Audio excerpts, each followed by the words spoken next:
Voilà, bonjour à tous, bienvenue ici pour le corrigé des tâches qui étaient demandées du 1er au 5 juin.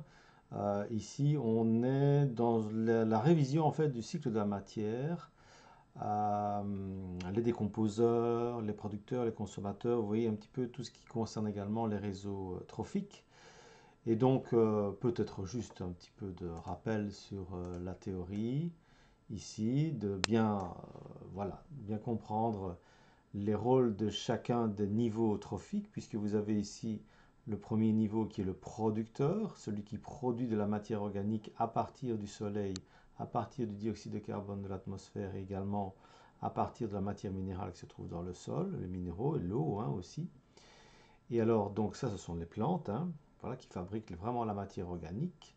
Et puis les consommateurs, ici, l'un après l'autre, qui successivement vont se nourrir de celui qui précède. Donc le lapin, par exemple, va se nourrir de la matière organique de la plante. Le renard va se nourrir de la matière organique du lapin. Donc ils sont que consommateurs, puisque eux-mêmes ne sont pas producteurs pour la première fois de la matière organique. Et ça, ce sont bien tous les animaux. Tous ces consommateurs sont bien tous les animaux. Et puis, tous ces vivants qui sont composés de matière organique, un jour vont mourir, et s'ils meurent, à un moment donné, ils vont être décomposés par des décomposeurs. Et le rôle des décomposeurs dans ce cycle de la matière, c'est de pouvoir transformer la matière organique en matière minérale, et donc de la restituer finalement au sol, et qu'elle puisse être à nouveau disponible par les plantes. Et donc les décomposeurs sont bien les bactéries et les champignons. Voilà, et ainsi donc le cycle peut reprendre de façon indéfinie, pour autant qu'il est toujours alimenté par une source d'énergie qui est bien le soleil. Important, s'il n'y a pas de soleil, il n'y a pas de producteur, et s'il n'y a pas de producteur, il n'y a pas de consommateur, et le cycle est rompu. Voilà. Et donc maintenant, on peut peut-être voir un petit peu les questions qui ont été posées. Voilà. Quelle est l'énergie qui alimente continuellement la chaîne alimentaire? On vient de le dire, donc c'est l'énergie lumineuse, puisqu'on parle du soleil, c'est pas la chaleur en soi, c'est vraiment la lumière, donc l'énergie lumineuse. On va mettre en parenthèse du soleil, voilà. La deuxième question qui est posée par rapport à cette activité, le pissenlit et la bactérie sont tous deux des transformateurs de matière. Donc ils transforment la matière. Peut expliquer pourquoi et préciser le rôle de chacun. Alors le pissenlit, qu'est-ce qu'il va faire? Il va transformer la matière minérale en matière organique, voyez-vous. Et la bactérie, comme le champignon, va transformer la matière organique en matière minérale. Donc, ils ont chacun un rôle, et le rôle de chacun, donc ici c'est un producteur de matière organique, et ici c'est un transformateur de matière organique en matière minérale, donc c'est un décomposeur. Alors, donc on va noter comme ceci, le pissenlit, puisqu'on pissenlit égale producteur,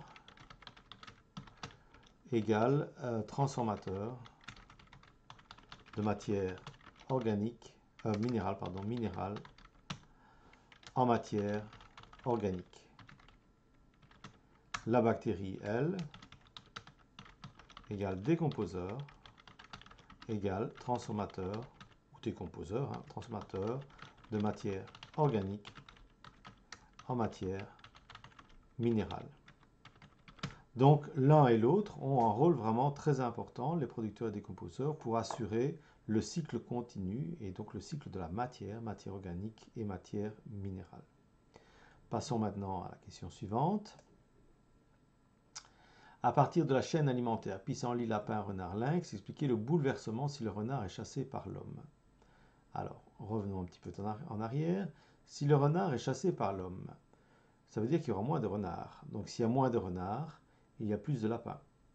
On est bien d'accord. Et s'il y a plus de lapins, il y a moins de pissenlits. C'est un petit peu ça que l'on peut peut-être expliquer. Voilà. Donc, si le renard est chassé par l'homme,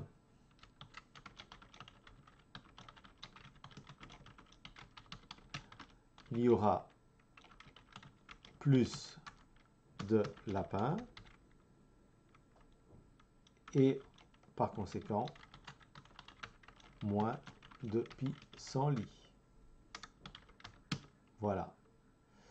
On peut dire aussi, imaginons que le renard est mangé par le lynx, ou le lynx se nourrit du renard, s'il y a moins de renards, il y aura moins de lynx aussi. Voilà, mais n'est pas précisé ici de qui il s'agissait, donc on n'a pas besoin de le noter. L'abeille joue un rôle important dans la pollinisation des plantes, prouvé que la pulvérisation à l'insecticide est un danger pour les chaînes alimentaires. Donc là, je fais allusion à la vidéo sur les réseaux trophiques. Et effectivement, si on pulvérise à l'insecticide, donc on va tuer donc les abeilles qui sont des insectes. Et s'il y a moins d'abeilles, eh bien la pollinisation va en souffrir. Donc il y aura moins de pollinisation, c'est-à-dire les grains de pollen ne vont plus être transportés par les abeilles de fleur en fleur, donc il y aura moins de plantes, et s'il y a moins de plantes, il y aura moins d'animaux. Donc on peut mettre ça sous forme de petites étapes, donc pulvérisation,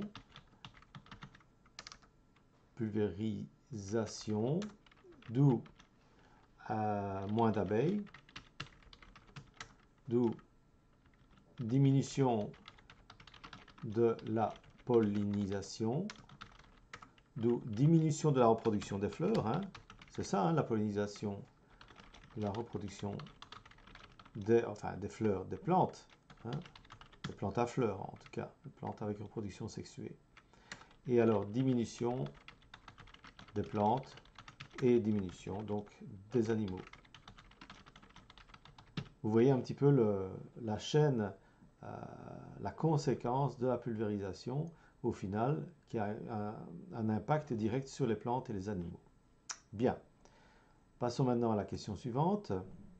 Ici on reprend un petit peu la théorie, hein, comme on vient de l'expliquer, hein, voilà, comme je l'ai expliqué au départ. Voilà, c'est une petite synthèse, hein. Si vous voulez mettre la vidéo sur pause, vous en prendrez connaissance. En tout cas, vous avez ça dans vos notes et les documents qui ont été communiqués. Et puis, nous pouvons passer alors à une question de CRD. Je pense qu'il y en a deux, hein, que je vous ai proposées ici. Voici un réseau trophique. Donc, un réseau trophique, je vous rappelle que c'est un ensemble de... Enfin, c'est plusieurs chaînes alimentaires qui ont un ou plusieurs maillons en commun, hein. On peut dire aussi que c'est un ensemble de chaînes alimentaires qui s'entrecroisent dans un même milieu. Le milieu ici, c'est le milieu marin. Donc on est dans la mer, hein, et vous voyez donc les différents vivants qui y figurent. Une rapide analyse nous dit que voilà, vous avez un plancton végétal, ici un plancton animal. Donc attention, végétal, animal, faites bien attention dans les exercices qu'on vous demandera. Et puis ainsi de suite, l'huître, vous voyez que plancton animal, végétal mangé par l'huître, qui est même mangé par l'étoile de mer, mais l'huître est également mangée par la dorade, etc., etc. Bien. Donc du coup, on est ici avec les exercices qui étaient proposés, en tout cas la question de C1D, de citer deux prédateurs de l'huître présents dans ce réseau trophique. Deux prédateurs de l'huître. Donc les prédateurs de l'huître, ça veut dire c'est ceux qui mangent l'huître, hein. Voilà, donc on peut dire par exemple l'étoile de mer et la dorade, hein. Voilà, étoile de mer et dorade, c'est bon, hein. Voilà, étoile de mer, il y a deux tirets, on va mettre comme ça, dorade. Alors, évidemment, il y a aussi le bigorneau et l'huître pie. Voilà. Et puis la deuxième question, écrit une chaîne alimentaire à 6 maillons à partir de ce réseau trophique. Alors, rappelons-nous qu'une chaîne alimentaire commence toujours par un producteur, donc par un végétal. Et donc ici, ben voilà, c'est le seul, le plancton végétal, donc ça va commencer ici. Et puis on n'a pas d'autre choix que d'aller ici. Si on se dirige ailleurs, là ça s'arrête déjà. Là on va pas très loin, ça ne fait que 4 maillons. Par contre, si on part par ici, on pourra aller avec le requin jusqu'à 6 maillons, voyez-vous. Donc on a 1, 2, 3, 4, 5, 6. Donc plancton végétal, huître, étoile de mer déjà. Donc plancton végétal,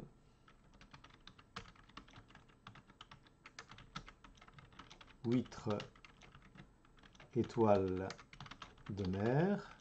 Si on continue, parce que je n'ai pas tout retenu, c'est la question suivante. Crabe, flétan, requin. Voilà, crabe, flétan, requin.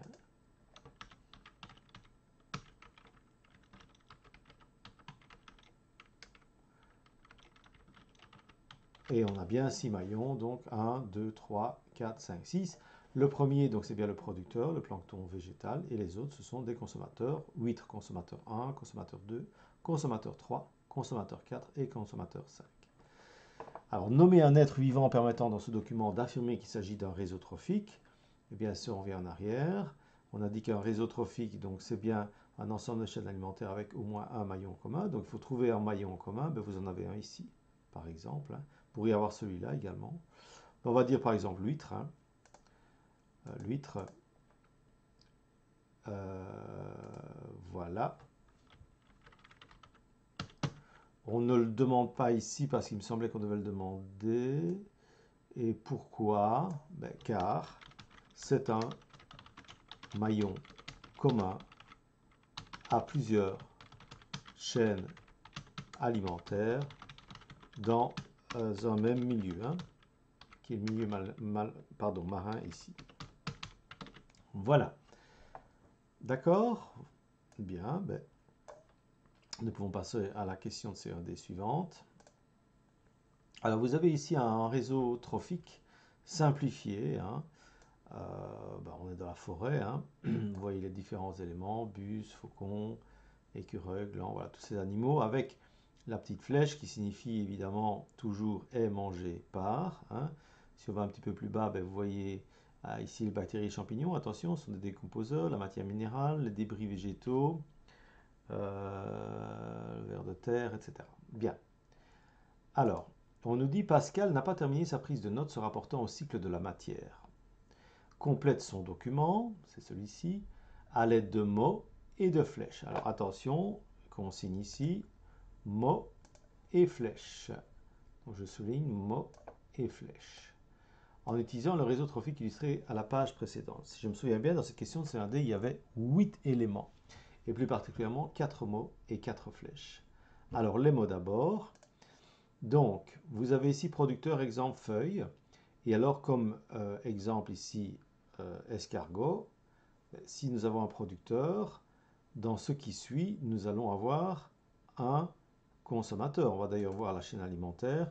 Escargot est mangé par... qu'est-ce que nous avions en premier? La feuille est mangée par l'escargot, voilà. Donc l'escargot est bien un consommateur 1. On pourrait dire également en particulier que son régime alimentaire est aussi phytophage. Mais ce n'est pas obligatoire de l'indiquer comme ça, mais c'est accepté également. Donc consommateur 1. Et puis, l'escargot est mangé par un carnivore qui est zoophage, lui, ou consommateur secondaire. Zoophage veut dire qu'il mange essentiellement de la matière animale. Donc on va voir ce qu'il s'agit ici. Voilà un petit peu en arrière. L'escargot, lui, est nourri. Ben, on voit ici, c'est le seul qui est nourri, c'est bien le hérisson. Le hérisson, voilà, qui est bien zoophage, puisque d'un autre côté, il mange aussi le ver de terre. Voilà. Donc on peut mettre comme exemple le hérisson. Voilà. Et puis, nous avons ici les décomposeurs. En exemple, on a toujours en tête l'exemple bactéries et champignons. On devrait mettre bactéries, on l'a vu avant dans le document. Voilà. Donc bactéries ici, champignons, c'est vraiment un décomposeur. Et puis, qu'est-ce qu'il nous manque ici? C'est ce qui va nourrir la feuille au départ, qui est un producteur. Eh bien, on se rappelle, donc c'est bien la matière minérale. On va voir si on l'a dans le tableau ici. On parle de matière minérale. Voilà, c'est bien de cela qu'il s'agit, qu'il faut noter ici, matière minérale. Bien sûr, on a mis les mots, mais il faut mettre les flèches. Alors, pour les flèches, eh bien, simplement, dans une chaîne alimentaire, on relie le producteur au consommateur. Voilà. Et puis, qu'est-ce qu'il manque encore comme flèche? Alors, les décomposeurs vont décomposer l'escargot, mais ils vont décomposer également le hérisson. On est bien d'accord. Voilà, ça en fait 2. Et puis, ces décomposeurs vont transformer la matière organique en matière minérale. Mais il n'y a pas que les consommateurs qui sont décomposés par les décomposeurs, il y a aussi le producteur. Donc il y a également la plante. Quand la plante est morte, c'est de la matière organique. eh bien, elle va être également décomposée. Donc on a 1, 2, 3, 4 flèches, c'est très bien. Et nous avons ici les 4 mots manquants.